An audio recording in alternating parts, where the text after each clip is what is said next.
Okay, hi everybody. My name is Griffin Pion, and I am a summer curatorial assistant at the Loeb. I just graduated from Vassar this year, class of 2020, and I will be moderating today's talk with John Mahoney. Before I start and introduce John, I just want to say a few logistical things about how the talk will proceed. So first, I'll introduce John, then he'll give his talk, and then afterwards we're going to do a Q&A portion. And so during the talk, we're not going to be using the raise hand or chat feature through Zoom, just because there's so many attendees. But afterwards, we will field all the questions that were asked through the Q&A button one by one. And if there are similar questions, those will be kind of consolidated into one question. So if you have any questions during the talk or afterwards, just use the Q&A icon. You can either ask questions anonymously or you can add your name to the questions, and I'll read them off at the end. So with that, I'll introduce John. So John Mahoney is a rising junior at Vassar, where he is a Chinese major considering a double major in either history or art history. For the past 2 years, John has been involved in the Loeb through the Student Advisory Committee. As a part of this committee, he has helped organize community engagement events, as well as an exhibition of student photographs. This summer, John was a Ford Scholar, where he worked with 2 professors on an interdisciplinary course on medieval science and technology. After this project came to a close, John began working at the Loeb as a researcher, where he focused on the museum's photography holdings. Today, John will be speaking about a work from the Loeb that he has researched this summer. So with that, I'm going to pass it over to John, and he's going to give a talk with a PowerPoint. Great.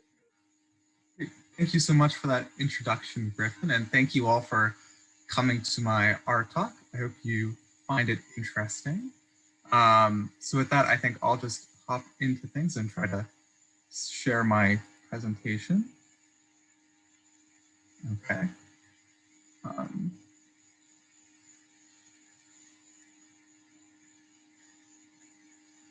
Great. So the focus of this talk will be on the provenance research that I conducted on this cyanotype, which is by Anna Atkins and is titled Ptelea Trifoliata, and was printed in the early 1850s. So in an art historical context, provenance is the origin of an art object, as well as the path it took to get from that origin to its current collection. And in the context of the provenance of this specific print, I wanted to discover the original context in which the print was made. So I wanted to know if it was printed to be part of an album of cyanotypes, and if so, which album. So basically what I'm going to do in my talk is I'll take you through my research process, and then I'll discuss sort of how what the findings of my research can tell us about how this print fits into Anna Atkins's life, and then also into the histories of photography and science, as well as the intersections between those 2 histories.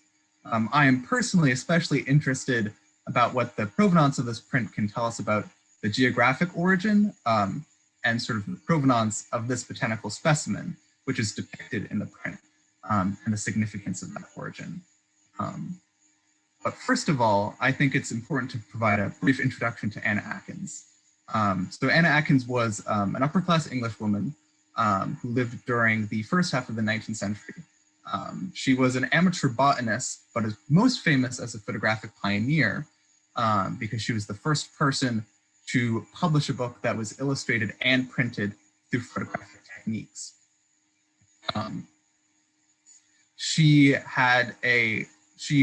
As I said before, she was an amateur botanist and was sort of very embedded in the scientific world in England at that time, because her father, John George Children, was a famous chemist and a fellow of the Royal Society, as well as a keeper of zoology at the British Museum. And from a young age, Atkins was involved in her father's scientific pursuits, often as a scientific illustrator. And as a woman involved in science at that time, she was rather uncommon, and in large part, she was able to sort of gain entry into the world of science because of her father's connections and her father's active fostering of her scientific interests. And additionally, Atkins' primary interest was botany, which was one of the few scientific fields in which women were allowed and even to some extent encouraged to take part in at that time. And we know that Atkins and her father were very close throughout their lives, which means that Atkins was actually probably one of the first people to know about the invention of photography, because as a noted chemist, her father regularly corresponded with William Henry Fox Talbot, who is the inventor of photography on paper. And in fact, he actually chaired the meeting of the Royal Society at which Talbot presented his invention of photography. So the invention of photography was very exciting for science, because photography as a chemical process that created images through the action of light, it promised to create objective depictions of the world, which is a property with obvious benefits for data collection, especially for scientists who are trying to create objective knowledge about the world. And additionally, photography allowed for sort of the easy rendition and reproduction of minute details that were very difficult to reproduce by hand. And so Atkins realized these benefits very early on, and she began in the early 1840s to produce her own scientific photographs, which became her most famous work, photographs of British algae, cyanotype impressions, which is the work for which she earns sort of her name as the publisher, as the publisher of the first photographically illustrated and photographically printed book. So British algae is a collection of botanical cyanotypes, which were meant to be a companion to William Harvey's 1841 A Manual of the British Algae. And as you can tell by the beautiful blue cyanotypes, Atkins used Sir John Herschel's cyanotype process to create her prints, which was a fairly simple process requiring photosensitive chemicals that actually Atkins's father could produce himself, and fresh water to develop the prints.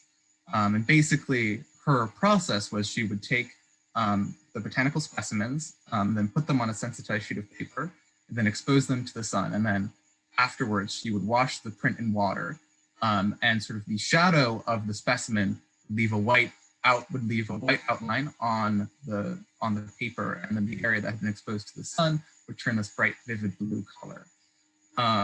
Now, since this was a direct photogram process with the thing being photographed being placed directly on the paper, that means that each individual cyanotype is a unique image, which meant that for Atkins, who was producing multiple copies of a massive 3-volume book, it required a lot of cyanotyping, and she was probably helped in it by friends as well as household servants.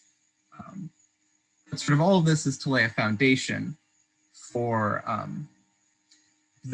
my discussion of provenance, because this was the information that I started with when I started getting interested in the provenance of this object. Because what stuck out to me at first was the fact that the image in the Loeb's collection is obviously not of algae, which means that it can't be part of British algae, which made me wonder sort of the context in which it was made. So the first thing I started with was I was curious to try to find out if it was an algae, what kind of plant it was. And so I started off by just looking at the label, which, as you can see, is not in terribly good condition. It has what's like the scientific name of the specimen, which is unclear, and then below it, an even vaguer sort of subtitle, which was unclear to me at the time what it read. So basically what I did is I just typed in a couple different guesses as to what the scientific name could be. And eventually I got a hit on Ptelea trifoliata, which, as you can see in this left image, looks very much like Atkins's print, which I think is a testament to to Atkins's skill as an illustrator, and also to the power of the cyanotype as a representative image. But to a certain extent, though this answered the question of what kind of plant it was, it didn't answer any questions about provenance. I mean, in fact, it actually raised some interesting questions of its own, because Ptelea trifoliata is not is actually native to North America. It does not grow in England. And Anna Atkins never left the British Isles. So it poses the question, how did Atkins get her hands on this botanical specimen? So from there, I just started looking through collections of Atkins' work with the hope of maybe stumbling across something that would give me a clue as to where this print came from. And eventually I did, and that clue was in this print on the left, Robinia pseudoacacia. And the clue was the label. As you can see, the format of these two labels are very similar, which stuck out to me because it's a label format that's not seen commonly in other albums by Atkins. For example, there isn't that sort of subtitle in the labels for British algae. There's just the scientific name usually. And on top of that, it was also interesting to me because it seemed to give a clue to what that subtitle in Ptelea trifoliata read. Because as you can see in Robinia pseudoacacia, that subtitle reads America, and given the similarity between the writing of America and the writing of the sort of vague subtitle in Ptelea trifoliata, it seems likely to me that that subtitle reads America as a geographic origin for the specimen, which makes sense, especially given that it is a North American plant. So sort of operating on the vague assumption that maybe a similarity in label format could mean a similarity in album origin, I looked up the album that Robinia pseudoacacia was part of, and that is actually known. It was part of an album called Cyanotypes of British and Foreign Flowering Plants and Ferns, which was given as a gift to Anna Atkins's friend Anne Dixon in 1854, which is after Atkins finished her sort of monumental British algae. And interestingly enough, that album had actually been broken up at auction in 1981, which made sense the timeline given that Loeb's print of Ptelea trifoliata was purchased in 1983. And so basically what I did was I figured out who had bought the album at auction in 1981, and then who was also the same person who had broken up the album. And I was able to get in contact with them, and I was able to ask them if Ptelea trifoliata had been part of that album to begin with. And indeed it was. It sort of answered the question of provenance. It was part of this album, Cyanotypes of British and Foreign Flowering Plants and Ferns. So then it sort of raises the final question, which is, what is the significance of this information? So first, to talk about the album significance as per the print, it provides some context into which it was made. Because we know that, as I said before, we know that it was made as Atkins was finishing, or after she had finished British algae. And we also know that it was intended to be part of a gift to her friend. So in some ways that means that this print differs from British algae in that it seems to have been more personal and less scientific, because it wasn't made in a sort of overtly scientific context. And even you see this in the image itself, which has, in comparison to work from British algae, tends to have a more freer composition. Yet at the same time, the image is still fairly conventional, is still a fairly conventional botanical illustration, in that you have this scientific label and you also have this place label, this geographic origin, which is actually makes it a more conventional botanical label than the labels, than Atkins's labels in British algae. So in this way, it sort of speaks to an interesting period in Atkins's artistic production as she was segueing from her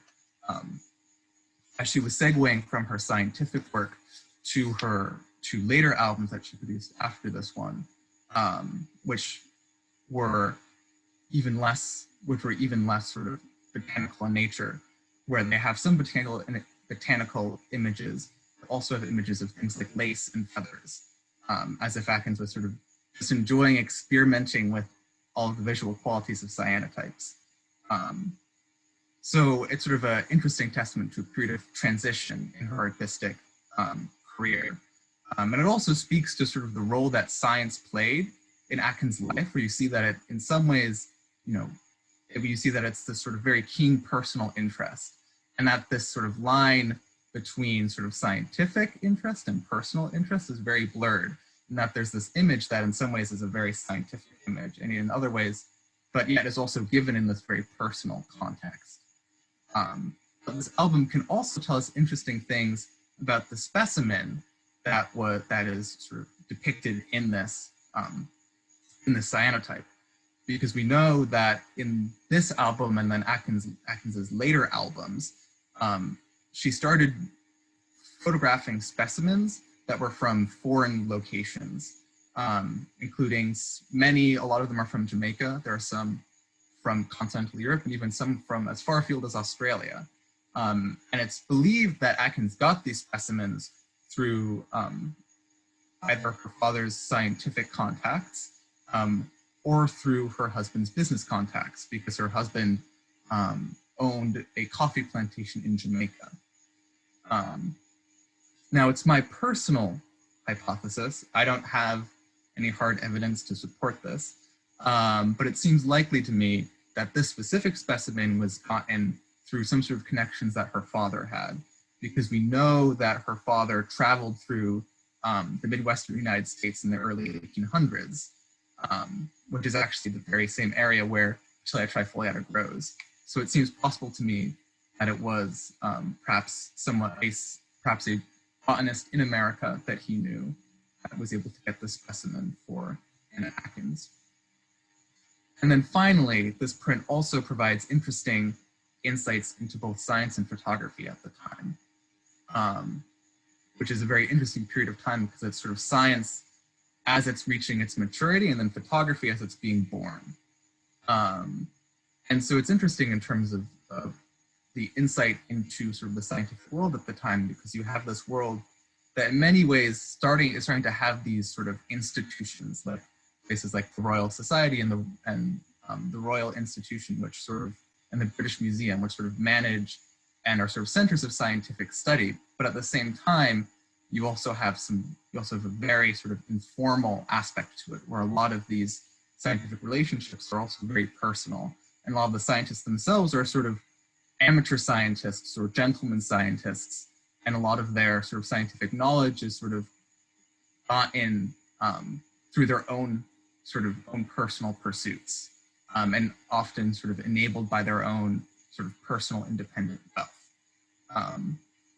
And then in this print, we also have a little insight into relationship between science and empire, because this period of time is also when Britain especially is expanding and growing its international empire, a sort of global empire. And in many ways, sort of the scientific impulse to collect, catalog, and understand the world was at the time tied up in imperial aims for control, and aims to sort of control people and land. And you see this in this print first off in the specimen, because the sort of the networks through which Atkins gained her specimens, as I said, were scientific ones, but also business ones. And the business ones sort of have very clear connections to British imperialism, in that they came through her husband's plantation in Jamaica, which is a business that could only exist through Britain's imperial control of Jamaica. But then sort of less clearly with sort of these specimens that came through the scientific routes. The thing is that as sort of a member of the the British establishment of science, especially as a chair of institutions, as important figure institutions like the Royal Society and the British Museum, John George Children's sort of scientific connections abroad often mirrored places where Britain had imperial interests or had imperial interests. And so this is just sort of to show the ways in which the science of the time was sort of influenced by the imperial society in which it was produced.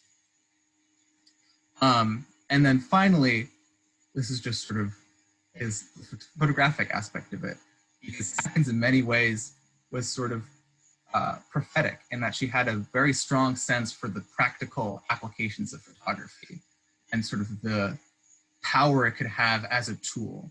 And yet at the same time, she also has a very strong grasp of its aesthetic virtues, and that all of her images, even the ones from British Algae, while they are eminently practical and very legible as scientific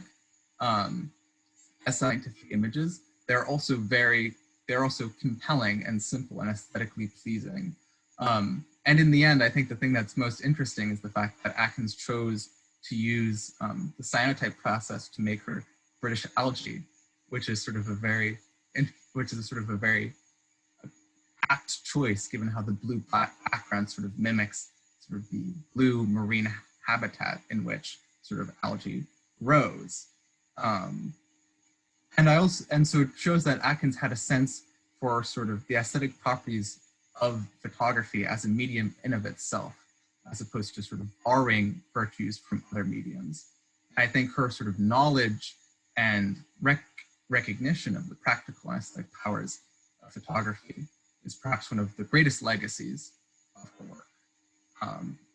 And I think that's sort of the end of my talk, so I'd be happy to open the floor to questions now. Great, thank you so much, John. That was an amazing talk. I have some questions that I might start with as the rest of them roll in. Two themes that you kind of touched on that jumped out at me were kind of like the birth of photography and photography defining itself as a new medium, and also this desire to kind of be objective and capture the objective world.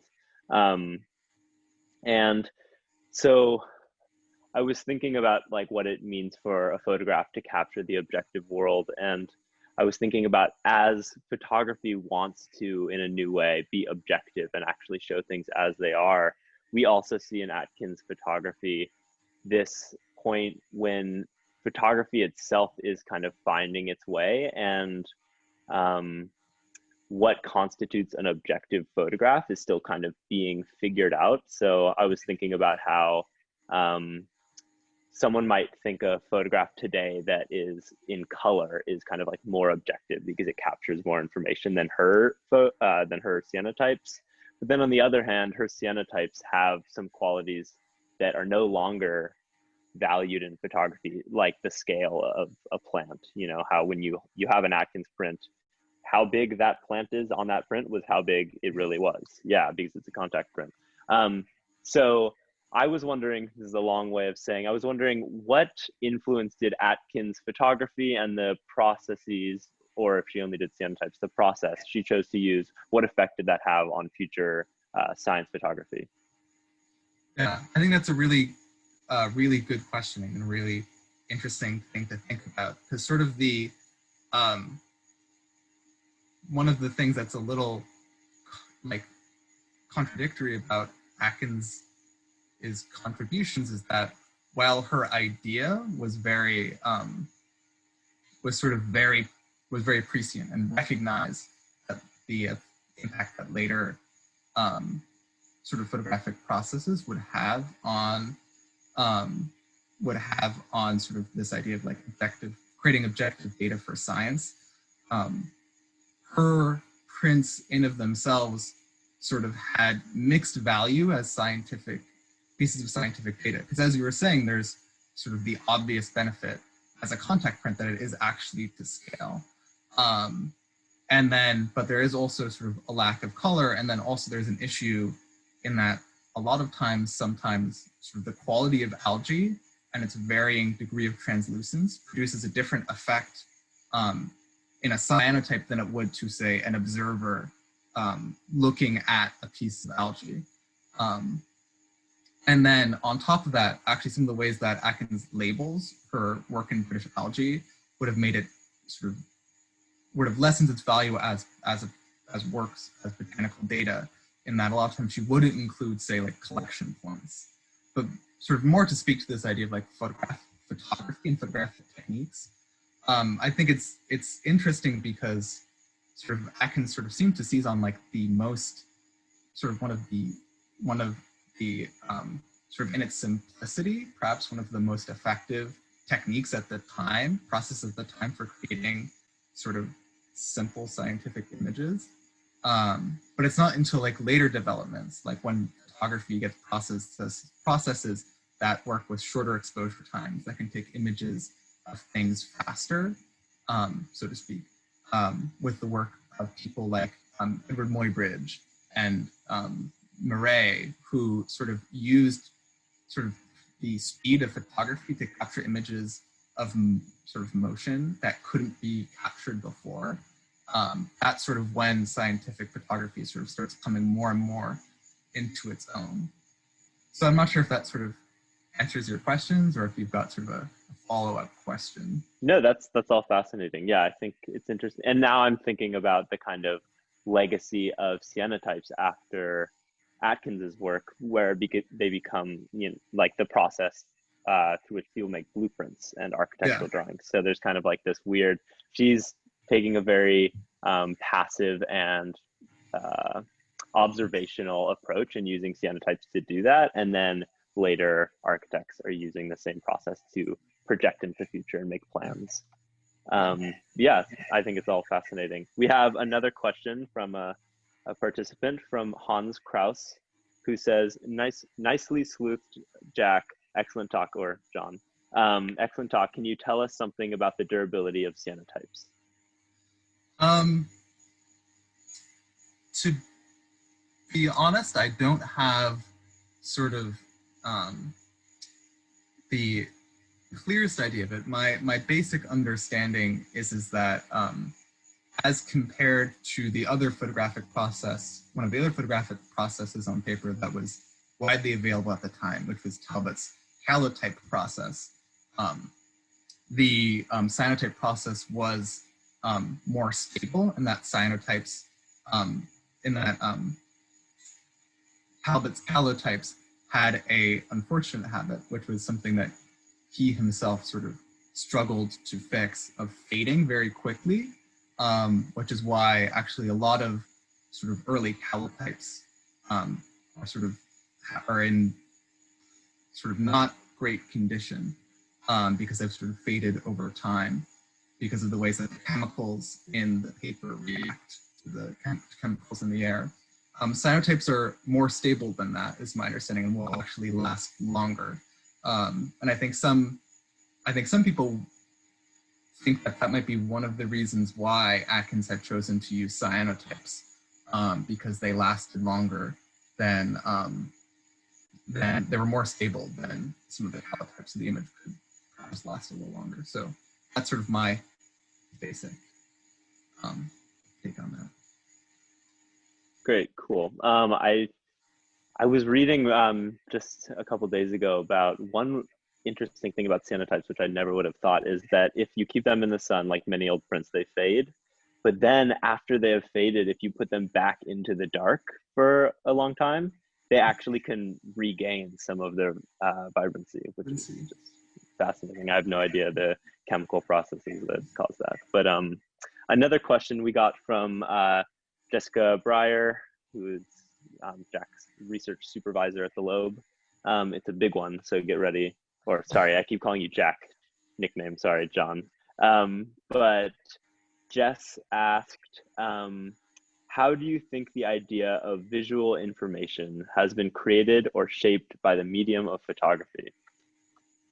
Ooh, I think that's a really good question. It's a really interesting question. It's also a really big question, so I'll try to sort of take my little stab at it. I think that photography, sort of really changes the idea of how you like visual representation of information, because especially at the very inception, that photography's very invention, there's this idea that photography is such an objective representation of the world that's actually a picture like made by nature. And that it's funny, you look through, say, like Talbot's The Pencil of Nature, which was a book that he wrote to sort of promulgate or advertise, if you will, like his invention of photography. in which apparently people used to think that his images were drawn, that they weren't actually like chemically produced images. And so he would write that they were not made by the hand of man, but by the pencil of nature. So there's this idea that like nature is the one making these images. So I think there's this really interesting and really influential idea in photography is that, and that photography is very much representation of the world as it is. And that's one of the reasons why photography becomes so central to scientific pursuits, is because there's this, because a scientific photograph is supposed to be able to represent the data as it is. And you see that photographs play a really important role throughout the history of science as pieces of data. Like, for example, as I already talked about, Muybridge and Murray and studies and scientific studies of motion, or even later in the 1950s, I believe, there's actually like photographic images of, I believe, X-ray crystallography that proved to be essential to the sort of decipherment of the shape of DNA. So I think it's this interesting thing that it sort of provides this opportunity to sort of create, or it seems to provide this opportunity to create objective descriptions of the world. But then you also see in more artistic photography this sort of challenging of this notion and sort of this playing with sort of the way that photography can represent the world, and sort of this, and the way that, say, a person behind the photograph, the person taking the photograph, can then influence that photograph as well.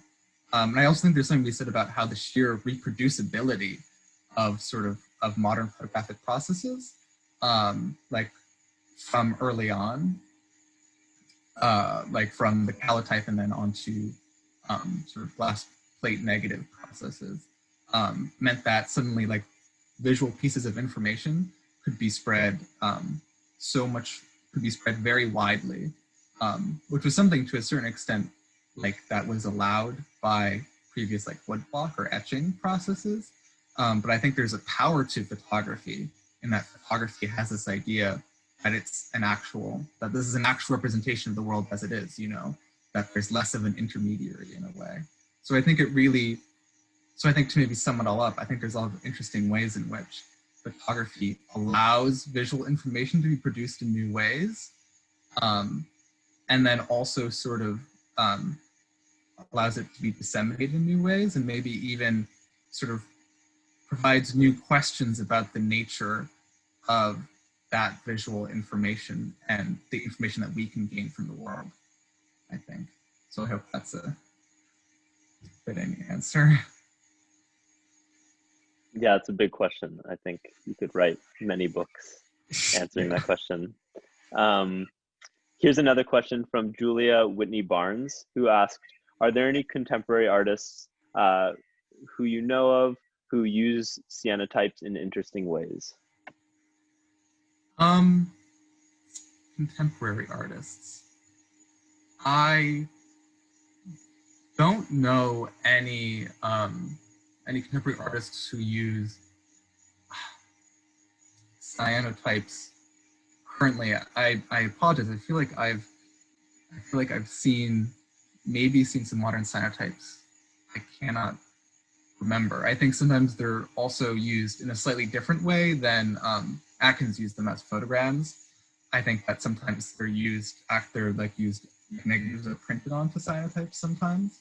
But I do know actually, if you're interested in sort of contemporary photographers who work with sort of early processes, I do know that there are some modern sort of contemporary photographers who do work with, like for example, daguerreotypes, which is one of the other sort of very early photographic processes that used captured images on silver plates.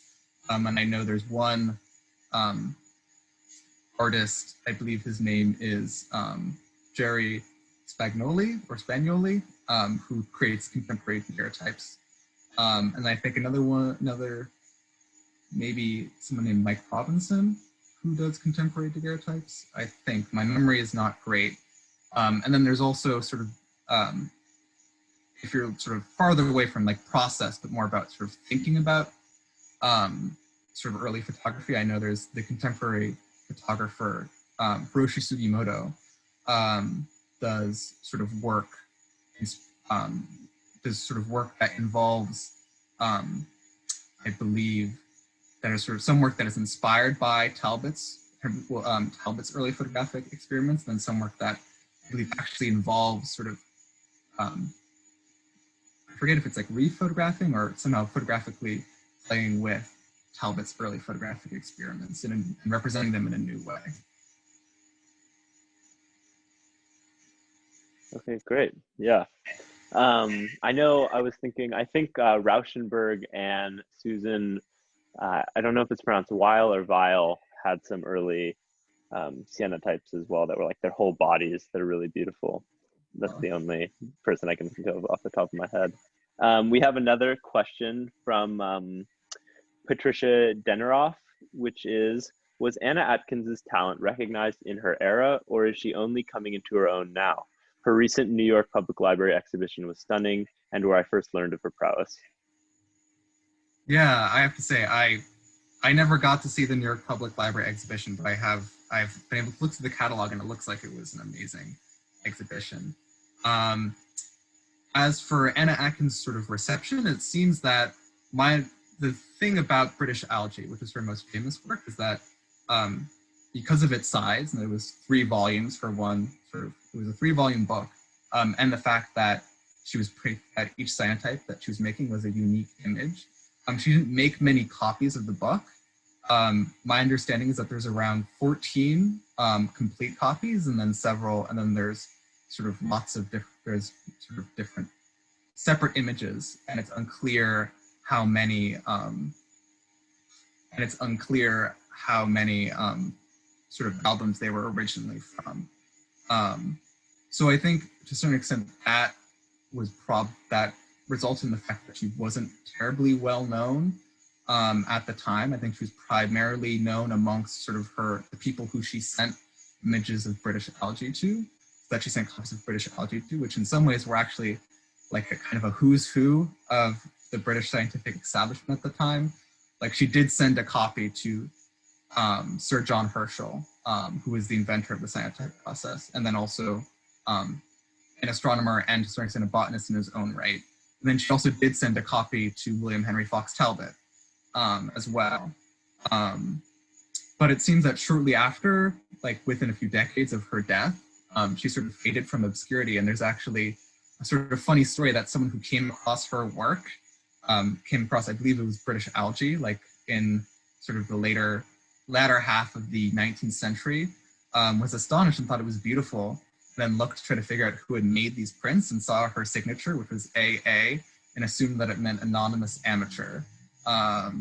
So I think it's sort of only been in, I think, sort of the past, I think there was a sort of in the past few decades since the 1980s that Anna Atkins has started getting, I think 1980s and probably earlier too, that Atkins has started getting a little bit more of a broader reception. Great. We have another question. This is, I think, a bit more straightforward from Christine Plumer. How large is the Ptelea image? Does the Loeb own more of Atkins's work? The Loeb does not own more of Atkins's work. As for the size, I apologize, and then I don't have that off the top of my head. I do know it's probably roughly about the size of, I think, give or take a little bit, like sort of give a basic, like sort of idea for scale and size. I think it's about the size of like a piece of, like sort of a regular piece of writing paper.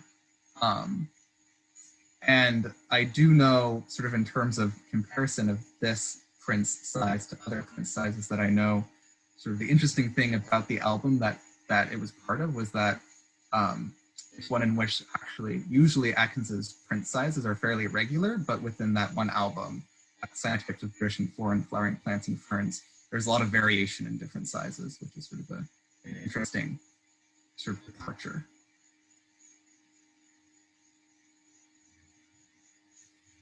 I have a general question. What were women's role in science at the time, in Atkins's lifetime? So I think it's, you know, I think to a certain extent, women were sort of restricted in the place and sort of the roles in sort of in scientific fields that they could take. And you do have, you do have some sort of famous women who are able to make names for themselves in science, roughly contemporary to Anna Atkins. Like you have earlier than her, you have Caroline Herschel, who was, I believe, the aunt of Sir John Herschel, and was a famous astronomer. And then, of course, at Vassar, you have the astronomer Maria Mitchell.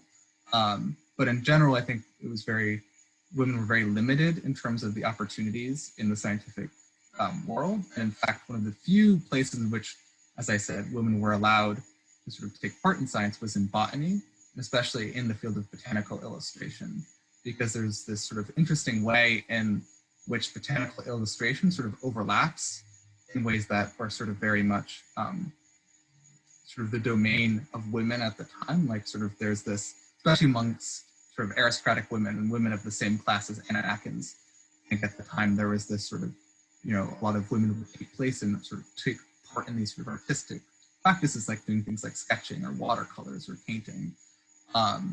And in many ways, sort of botanical illustrations is not that far of a departure from that. It's sort of just applying it to a more scientific context.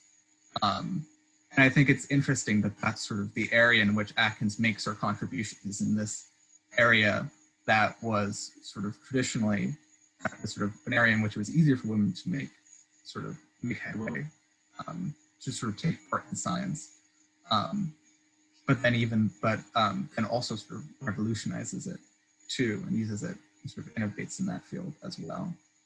And then I think, as I already mentioned this a little bit before, I also think the important is that part of the reason why Atkins was sort of able to get into scientific fields was in part because of the fact that her father was very much part of this world and sort of unusually for the time, very much encouraged his daughter to be involved in science and gave her a scientific education that she probably wouldn't have been able to access otherwise.